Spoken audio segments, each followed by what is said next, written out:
Look at it out there. Grim, isn't it? If there is one thing that unites us on these damp little islands, it's the weather. We moan about it, we plan our bank holidays around it, and we hold a deep cultural suspicion of anyone who owns white trousers. But this persistent drizzle isn't just an inconvenience or a conversation starter. It's the engine of our existence. It's the reason our countryside is so incredibly green. And it's the reason that when you turn on a tap, fresh, clean water comes out. Today, we're going on a journey. We're following the great British water cycle. We'll find out why it rains so much more in Glasgow than it does in London. What happens to all that water once it hits the ground? And finally, why the water in your area tastes the way it does, and how to make it taste much better. So grab a cuppa, let's dive in.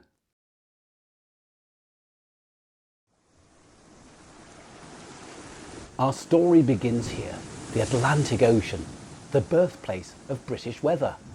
Think of the Atlantic as a giant kettle. The sun beats down, even when it doesn't feel like it, heating the ocean surface. This turns liquid water into unseen water vapour. And because we are lucky enough to have the Gulf Stream pumping warm water our way, there's a lot of evaporation going on out there. This warm, moist air rises and cools, condensing into tiny droplets. These are clouds. And thanks to the prevailing southwesterly winds, these massive conveyor belts of moisture get pushed straight towards us. Now this is where geography gets interesting. Why does the west of the UK need windscreen wipers constantly, while the east is relatively dry? It's about obstacles. As that soggy Atlantic air hits the UK, the first thing it bumps into are mountains. The Highlands, the Lake District, Snowdonia, the Cornish Hills. To get over these hills, the air has to rise.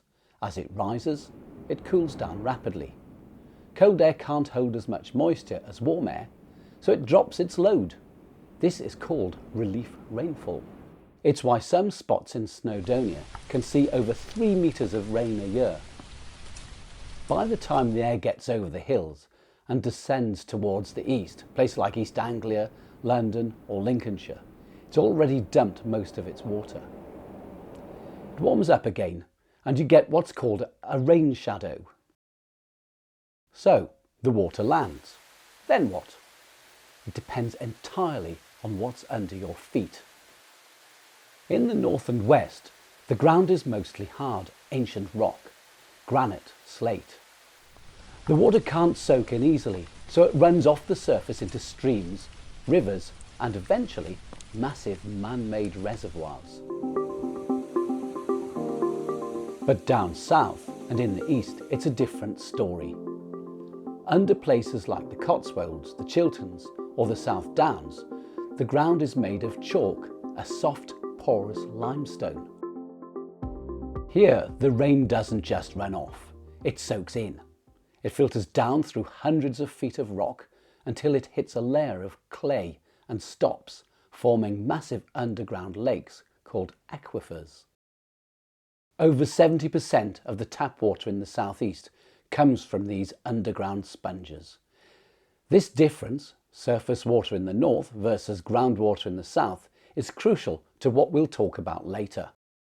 Whether it's pulled from a muddy reservoir in Yorkshire or pumped up from a chalk aquifer in Hampshire, it's not ready for your kettle yet.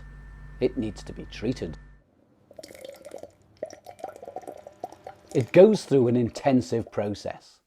Solids are filtered out through deep beds of sand and gravel. It's aerated to remove nasty gases. And finally, the most crucial step for public safety, disinfection. Usually, this means adding tiny amounts of chlorine to kill any remaining bacteria and keep the water sterile as it travels through miles of pipework to your house. It's a miracle of engineering that we take for granted every single day. Which brings us to the end of the line, your kitchen tap. We have some of the safest tap water in the world in the UK, but let's be honest, sometimes it doesn't taste quite right. Remember that geology we talked about? If you live in the north or west, getting your water from reservoirs filled from the surface rainwater, your water is likely soft. It feels almost slippery when you wash your hands. It lathers soap beautifully. And it generally has a purer, sometimes slightly flat taste. But if you live down south, where your water has spent decades filtering through chalk, you have hard water. As that water travelled through the limestone, it dissolved minerals, specifically calcium and magnesium.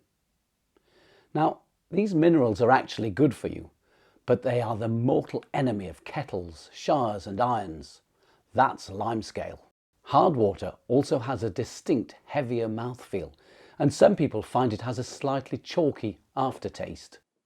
But the biggest culprit for funny tasting water across the entire UK isn't the rock, it's the treatment.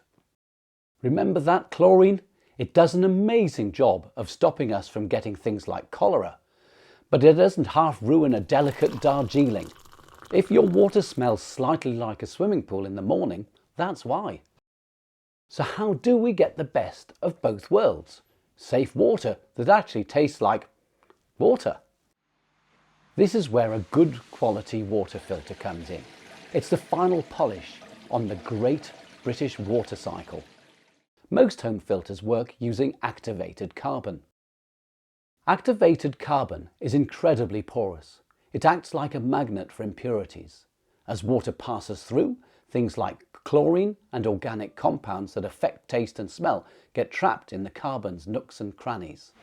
Some more advanced filters can also reduce heavy metals like lead or copper that might leach from old pipes in your house. And some even use specialist media to reduce the hardness, saving your kettle from that dreaded limescale death. The result? The chemical tang of chlorine is gone. If you have hard water, that chalky edge is smoothed off. It's just crisp, clean refreshment. The journey this water took to get to your house is epic. It evaporated off the Atlantic, rode the winds over Cornwall, was dumped on a Welsh hillside, stored in a reservoir, scrubbed clean by engineers and piped to your home. It's an amazing system. But if you want to truly appreciate it, and more importantly, if you want the perfect cup of tea to get you through another grey British afternoon, give it that final filter. Your taste buds will thank you.